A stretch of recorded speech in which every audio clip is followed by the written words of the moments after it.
Hey everyone, my name is Stanley, and today we're going to be learning how to solve a Rubik's Cube using a method called CFOP, C-F-O-P. And today we're going to be learning the beginner's version of CFOP. And CFOP is just another method to solving a Rubik's Cube, and it's a little different from the beginner's method that I taught a few videos ago.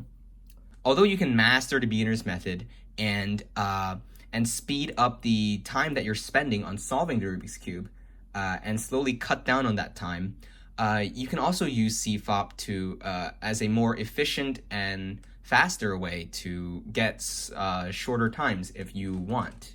So the first thing about beginner CFOP is that you have to know what each letter actually means. In CFOP, we have the letter C, which stands for cross, F, which stands for F2L, O, which stands for OLL, and P, that stands for PLL.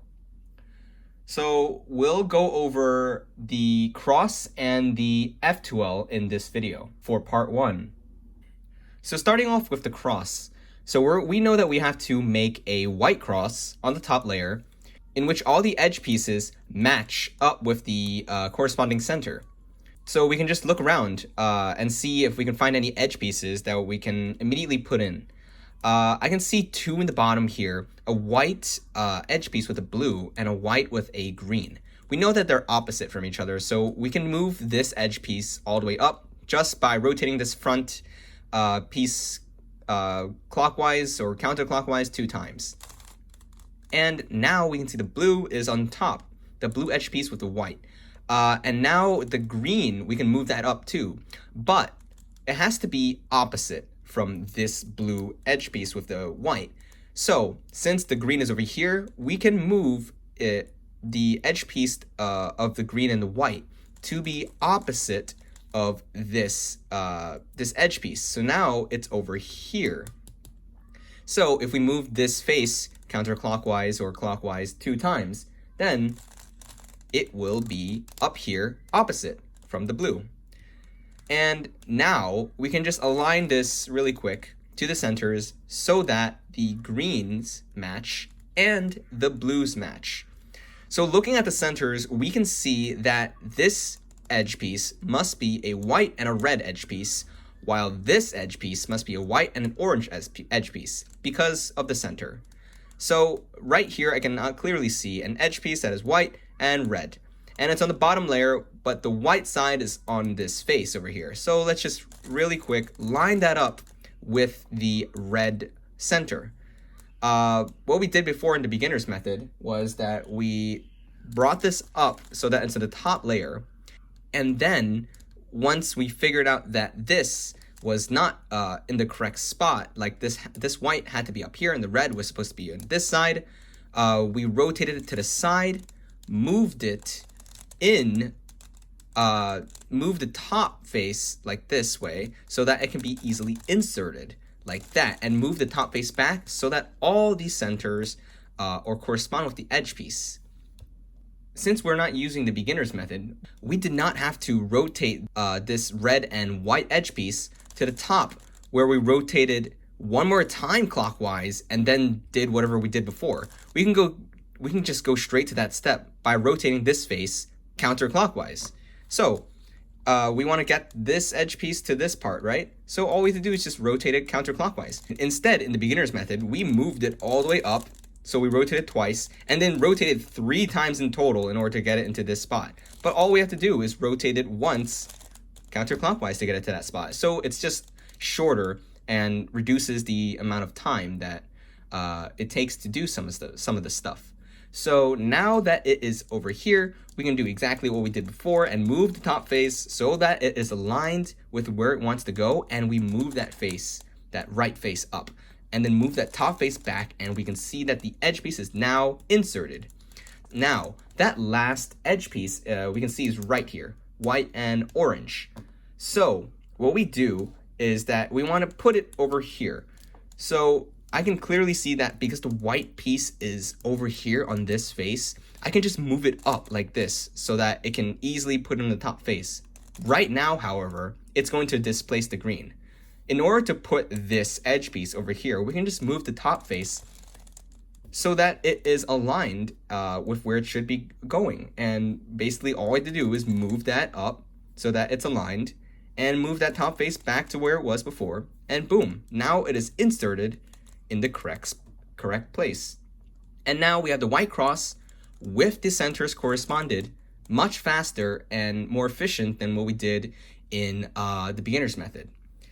And this is just the beginner's version of the CFOP. With advanced CFOP, you would be solving the cross down on the bottom so that you would actually reduce the amount of time you spend doing it, since you don't have to like flip the cube over. So once we finish the white cross with each edge piece corresponding to the centers, we'll flip the cube over and do the second layer. And this time, instead of putting each corner piece into correct spots first, like in the beginner's method, and then putting each edge piece manually inside, we're going to be actually combining those steps. So on the top layer, we're going to be actually combining both the edge piece and the corner piece, and then putting that combination directly in. So again, it saves time and it's just more efficient. And the combination of the edge piece and the corner piece, putting it into the correct spot, this is all called F2L. So in a recap, F2L is we're going to find a corner piece on the top layer, immediately match it with another edge piece that it's supposed to be matched up with, make it into a combination where the edge piece is connected to that corner piece, and then put that block into the part where it's supposed to go in order to be more efficient and save time. So there are 3 cases in which you might see when you are doing F2L. So in order to differentiate the cases, we're going to be looking at the top layer, meaning the yellow center is going to be here. And we can just look at any corner piece and edge piece that belongs with it. So for example, let's take this corner piece here, orange, blue, and white corner piece. And since the white is on the bottom, we know that the edge piece that goes along with this corner piece is orange and blue. So really quickly, we can see that the orange and blue edge piece is already on the top layer over here. So the top of that corner piece is blue, and the top of that edge piece is orange. And when you see a color that's not white on the side and on the top, there is an algorithm that you can do that you can get it straight into the corner piece. So we know that the white is on the right side of this corner piece. And we can see that the orange center and the blue center is already here, and the corner is already on top of where it should go. So once there is a color on this side, we can actually move it so that the other color is now on the top, like this way. And we can see that this basically connects these two, the edge piece and the corner piece, in one move. And this is because the edge piece is right in the correct spot. And the orange of the edge piece is different from the blue top of the edge of the corner piece.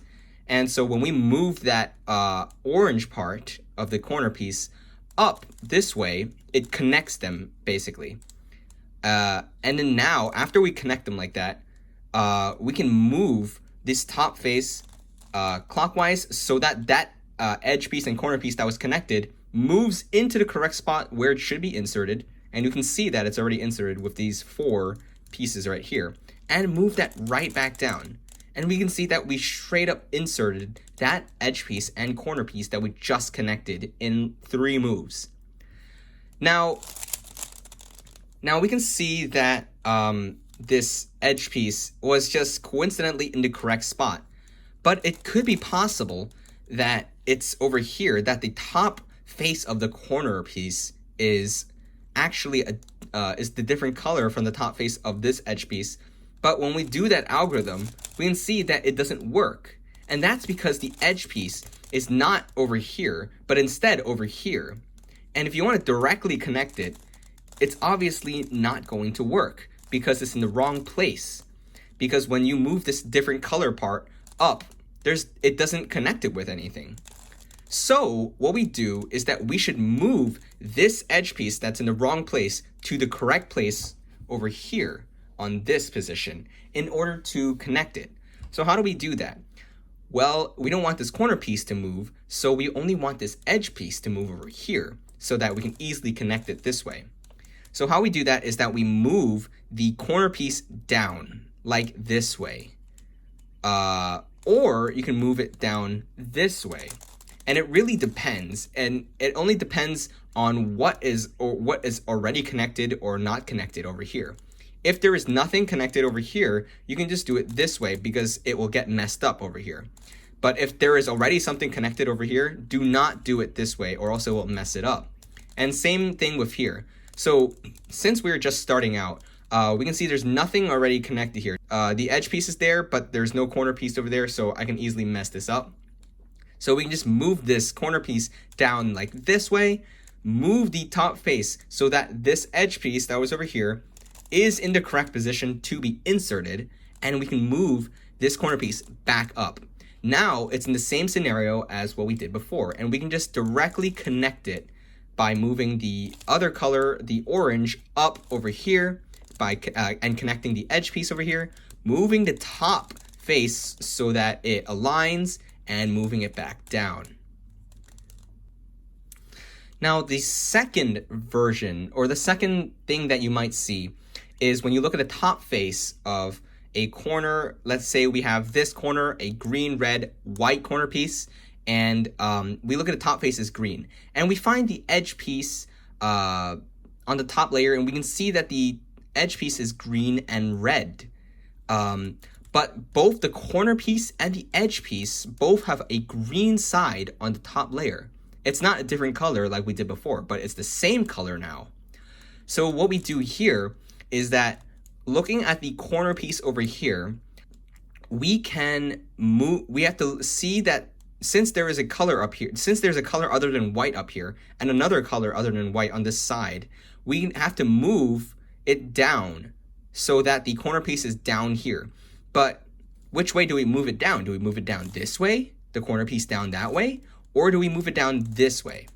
Well, looking at the corner piece, you have to move it down so that the white is not on the bottom layer. So if we move it down this way, the white is on the bottom layer, and that's not what we want to do. So we have to move it down this way, or in other words, we move this side color down to the bottom layer. So we have to move it down like this. And because we are moving it down using this right face to move it down, we can move the edge piece to right next to where it's coming back up. And once we move it back up, the right face back up, it immediately aligns. Now this could differ. For example, we have that exact same thing here with this example. We have the green, red, white corner piece over here, and the red, green edge piece over here. Now, this time, the red is on the top instead of the green, but they're both the same color. So we don't move it down like this with the right face because that would cause the white side of this corner piece to be on the bottom layer. Instead, we would move it down this way because the green will now be in the bottom layer. But and now we just move this edge piece so that it's right next to it, or right here, because if we move it here, it's just gonna move back. It's just gonna mess up when we move it back up. So we move this edge piece, this red and green edge piece, to right next to where it's coming up, and when we move it back up, it magically connects. And now we can just straight up insert it. So how do we insert a block like this? Well, in order to insert this block, we have this block right here we can see. And you look at where the white is pointing. The white is pointing this way on the left part of the corner So what we do is that we move this block to the left because the white was pointing there. We move the side, the right side up so that it sets it up so that this can be inserted. And we move that top face so that it inserts in, and we move that right face down. However, if the white is on the right, like this, then you would put the corner piece so that it's on top of where it's supposed to go over here. We move it to the right because the white was on the right part of the corner piece. We move the left side up, and then we insert it in like that.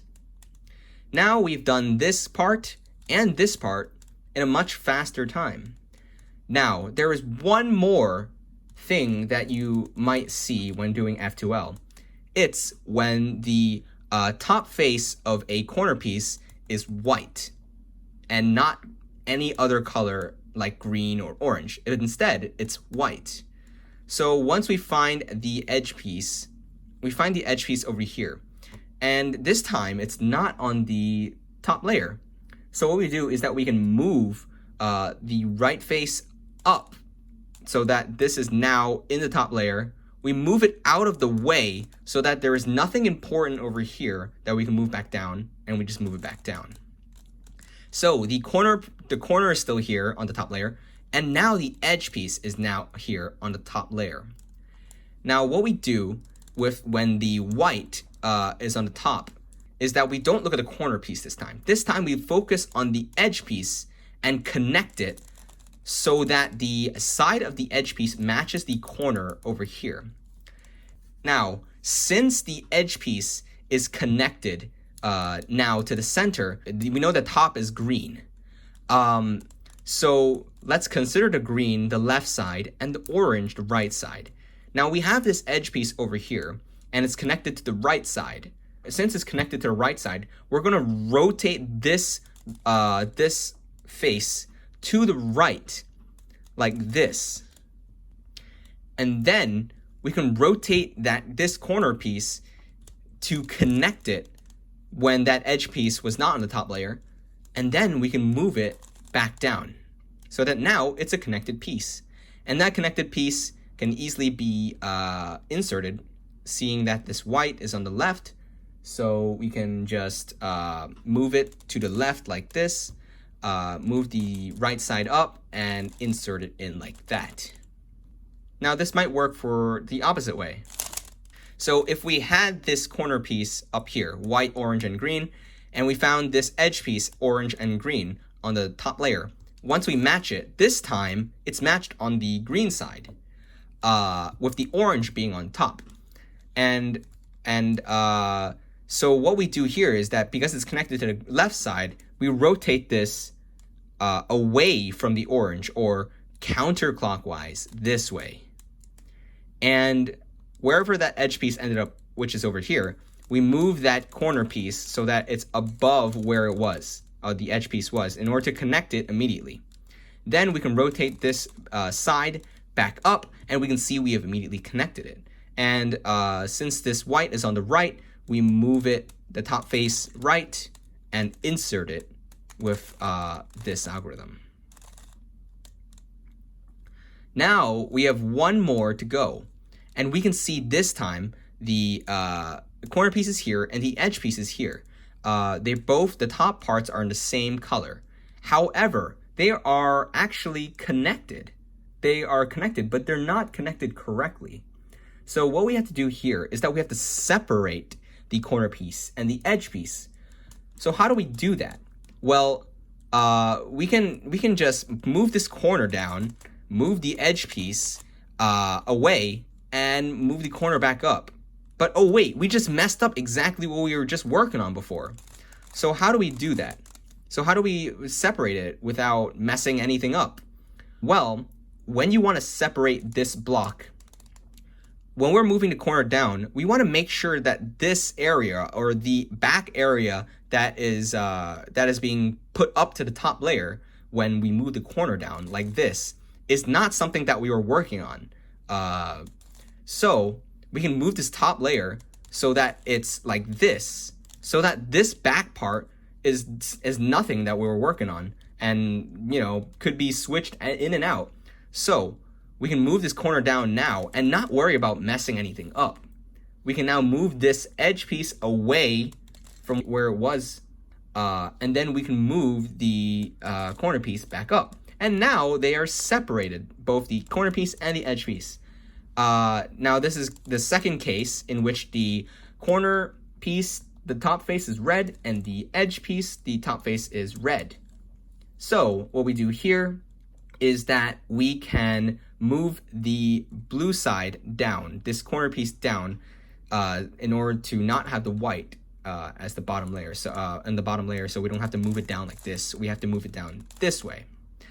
But you can see that when I move it down this way, I am going to mess up this part because it's on the top. This solid part is now going into the top layer. We don't want that. So we can rotate the top layer so that when we do that, when we move this corner piece down, we are going to that empty spot where nothing is solved so that we don't mess anything up. So we're moving this corner down this way, and there's nothing here, so we can do that.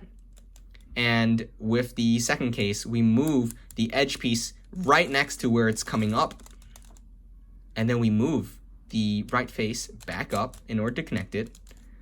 And then now, when we put it into here, the white is on the right part, so we're gonna move it once right, the top face right, and we're gonna move the left face up in order to insert it in and put it back down.